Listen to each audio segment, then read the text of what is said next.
Hello সবাইকে, কেমন আছো সবাই? আশা করি সবাই ভালো আছো। তোমরা তো আগের ব্লগে দেখেই নিয়েছো যে আমরা চলে এসেছি মাসির বাড়ি। সেটার ব্লগটা অলরেডি পোস্ট করা আছে, তো তোমরা চাইলে চেক আউট করতে পারো। আজকেই এসেছি আর আজকে রাতেই আমাদের ট্রেন আছে, তো আমরা এখন সবাই রেডি হয়ে চলে এসেছি স্টেশনে। সো ফাইনালি এখান থেকে শুরু হয় আমাদের মায়াপুরের জার্নি। আমরা অনেকজন যাচ্ছি, মাসি, মেসো, ভাই, বোন, দিদা সবাই যাচ্ছি।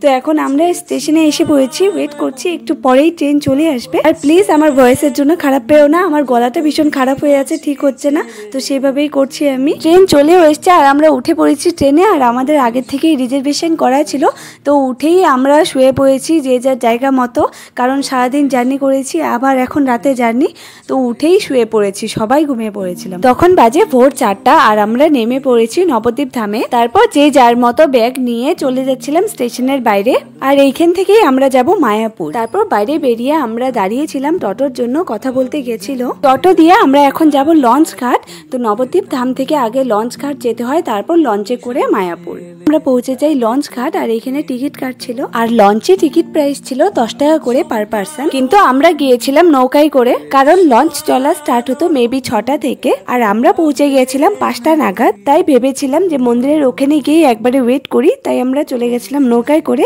আর নৌকায় পার পার্সন প্রাইস ছিল 20 টাকা করে। আর এইখানে আমার মা তোমাদের হাই করছিল। তো যাই হোক, তারপর আমাদের নৌকাটা ছেড়েও দেয়, আর এটা হচ্ছে গঙ্গা নদী, যেটা পার করে মায়াপুর যেতে হয়।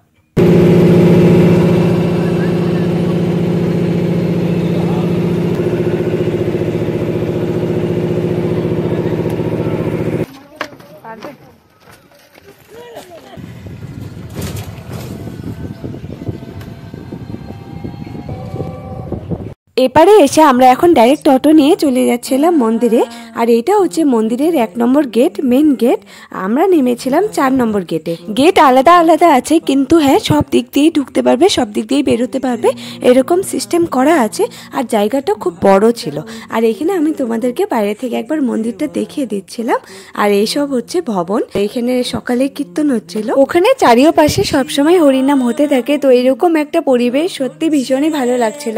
ফাইনালি আমরা এখন পৌঁছে গেছি মায়াপুর, এই যে মন্দির। আর এইখানে আমরা কয়েকজন দাঁড়িয়ে আছি, বাবা আর মাসি মেশোরা গেছে মন্দির দেখতে। তো ওরা দেখে আসুক, কোন রুমে থাকি সবটাই তোমাদের সাথে শেয়ার করব। তো চলো দেখতে থাকো তোমরা। বাবারা রুম দেখে চলে এসছে, কিন্তু এখন রুম দেবে না। এখানকার চেক আউট টাইম হচ্ছে 8টা, তো তারপরেই আর কি রুম দেবে। তাই আমরা মাসিরা সবাই একটু ঘুরতে এসেছিলাম। আর এইদিকে সব জায়গায় হরিনাম হচ্ছিল, তো আমাদেরকেও বলছিল যোগদান করতে, তাই আমরাও একটু করে নিলাম। তারপর আমরা চলে যাই দুপুরের প্রসাদের কুপন কাটতে, কারণ সেটারও একটা এক্সাক্ট টাইম আছে, 11টার আগে কাটতে হয়। তাই ভাবলাম একবারে কেটেই নিয়ে যাই কুপনটা। আর এখানে আমি তোমাদেরকে দেখাচ্ছিলাম ডিটেলসটা, কি কি দেয় প্রসাদে। তারপর আমরা ঘুরে এসে খেয়েছিলাম পুরি সবজি, যেটা ভীষণই টেস্টি ছিল। তারপর আমাদের সাথে খুব বাজে একটা ইনসিডেন্ট হয়। তোমাদেরকে তো আগেই বলেছি যে 8টার পরে রুম দেবে। তো গেছিল রুম বুক করার জন্য 8টার পর, কিন্তু তখন বলে যে রুম নেই ভবনে। আমরা রুম পাইনি, তাই পরে আমরা নিত্যানন্দ কুটির, গৌরাঙ্গ কুটির, এইসব কুটির ছিল, তো সেখানে আমরা রুমটা বুক করি। আর এইখানে আমরা চলে এসেছিলাম বুক করে। আমরা মোট 4টে রুম নিয়েছিলাম, যেহেতু মায়াপুর গিয়েছি থাকতে তো হবে, তাই আমরা এই কুটিরগুলোই নিয়ে নিয়েছিলাম। আর এইখানে সেরকম কোনো অসুবিধা হয়নি থাকার, ফ্যান ছিল, লাইট ছিল, সেরকম ঘুমানোর কোনো অসুবিধা হয়নি। কিন্তু হ্যাঁ, বাথরুম এবং মোবাইল চার্জ দেওয়ার ভীষণই অসুবিধা হয়েছিল। আমরা এসে এইখানে সবাই রুম দেখছিলাম। তো যাই হোক, একটাই কথা বলবো তোমাদেরকে, যারা আসবে তারা আগে থেকে রুম বুক করে এসো, না হলে এরকম অসুবিধায় পড়তে পারো। আর হ্যাঁ, কেউ কেউ পেয়ে যেতেও পারো রুম আসার পর, কারণ কেউ যদি ক্যান্সেল করে ফট করে, তাহলে তোমরা পেয়েও যাবে। তো যাই হোক, তারপর আমরা সবাই রেডি হয়ে বেরিয়ে পড়ি দুপুরের প্রসাদ খাওয়ার জন্য।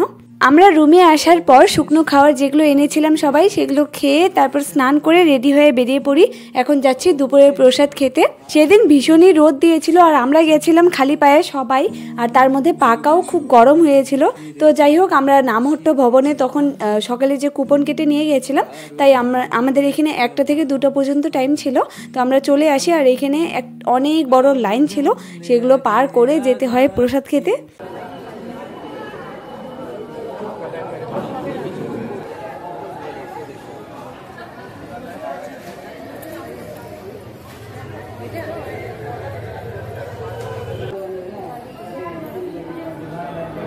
এই তো আমরা এখন চলে এসেছি ভিতরে, আর বাইরে লাইনে দাঁড়িয়ে হাত ধোয়ারও ব্যবস্থা ছিল। তারপর আমরা লাইনে করেই সবাই প্রসাদ নিয়ে নিলাম। আর সেদিন প্রসাদে ছিল অন্ন, ডাল, পনির আলু তরকারি, মিক্স ভেজ আর তার সাথে পায়েস। আর হ্যাঁ, প্রসাদ কিন্তু ভীষণই টেস্টি ছিল, সেটা তোমরা আমার মুখের এক্সপ্রেশন দেখেই বুঝতে পারছো। প্রসাদ তো এমনিই টেস্টি হয়, এতটাই টেস্টি ছিল যে আমরা আবারও নিয়েছিলাম। শুধু আমরা নয়, অনেকেই নিয়েছিল। খাওয়া দাওয়া করে চলে এসেছি রুমে বলতে কুটিরে। তারপর রেস্ট করে সন্ধ্যাবেলা বের হবো।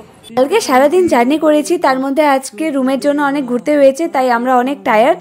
তো এখন রেস্ট করে সবাই সন্ধ্যাবেলা আবার বের হবো। ব্লগটা তখন আমি নতুন করে স্টার্ট করব। তো আজকের ব্লগটা আমি এখানেই এন্ড করছি। যদি ভালো লেগে থাকে তাহলে প্লিজ লাইক, কমেন্ট, শেয়ার করে দিও এবং চ্যানেলটা সাবস্ক্রাইব করে আমার পাশে থেকো। বাই।